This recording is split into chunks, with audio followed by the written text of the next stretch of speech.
Hello everyone, welcome back to my YouTube channel. किसी गांव में रात को गुग्गा पीर जी का जागरण चल रहा था। उसी के बीच जो श्रद्धालु थे वो लंगर की तैयारी कर रहे थे। तो जो दूर दूर से दुनिया आई थी उनके लिए लंगर तैयार हो रहा था। तो क्या हुआ, उस गांव में कुछ लकड़ियां थी जो वो कम पड़ गई थी।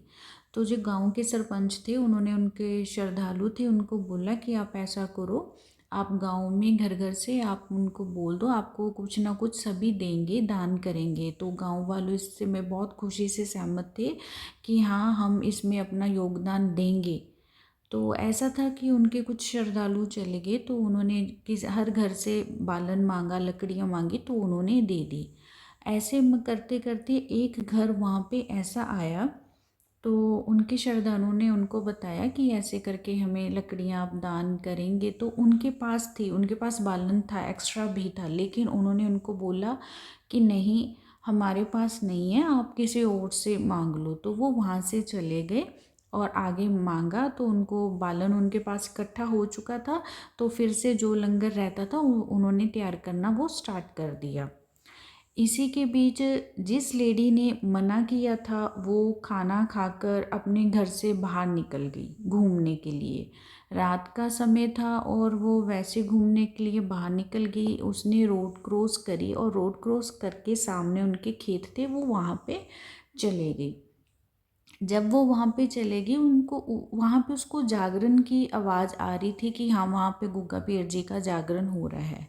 जब वो वहाँ से मुड़ी, अपने घर की ओर वापस आने लगी, तो उसको जब रोड क्रॉस करनी थी ना, तो वो देखती है, एक तो अंधेरा था, रात का समय था, लेकिन उसको सामने ये दिखाई दे रहा था, वहाँ पे लाइट नहीं थी, पर उसको ये मालूम पड़ गया था कि उसके पैर के थोड़ी दूरी पर कोई बहुत बड़ा सांप है, काले रंग का।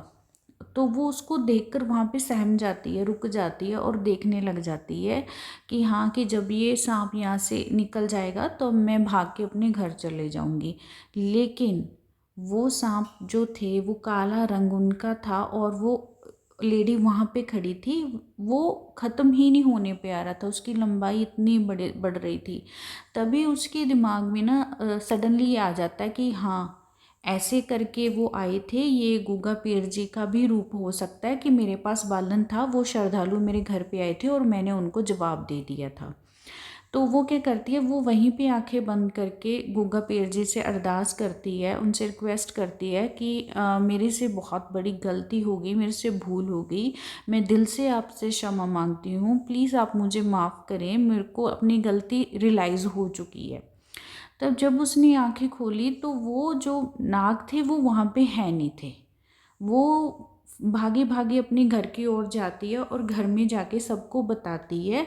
तो उसके जो घर वाले थे वो भी उस पर गुस्सा होते थे। वो कहते हैं कि अगर हमारे पास आए थे, सारे गांव के वहाँ पर गए थे, तो तुमने ऐसे जवाब क्यों दिया, जबकि हमारे पास एक्स्ट्रा था। उसको अपनी गलती रियलाइज़ होती है। कहा जाता है कि जो गुग्गा पीर जी हैं उनको सांपों के देव भी कहा जाता है। तो उसने जब उसको अपनी गलती रियलाइज़ हुई तो वो अपने घर से बालन लेके वहाँ उसने क्षमा मांगी। क्षमा मांग के वहाँ उसने, जो यहाँ पर लंगर चल रहा था वहाँ पे उसने दिए, और दिल से उनने बोला कि आप मुझे माफ़ कर दें। तो ये एक वाक्य ये हुआ था, एक सच्ची घटना है ये, जिन्होंने मेरे को बताई थी वो मेरे रिलेटिव्स हैं। वो उस टाइम से लेके आज के टाइम तक गुग्गा पीर जी को बहुत मानते हैं, और आज भी वो कहते हैं कि वो दिन उनके माइंड में आता है तो वो यही सोचते हैं भी उन्होंने कैसे ये मना कर दिया। नेक्स्ट वीडियो में मैं आपके लिए एक और सच्ची स्टोरी लेकर आऊँगी। इसके लिए आप मेरे चैनल को सब्सक्राइब और वीडियो को लाइक कर देना। धन्यवाद।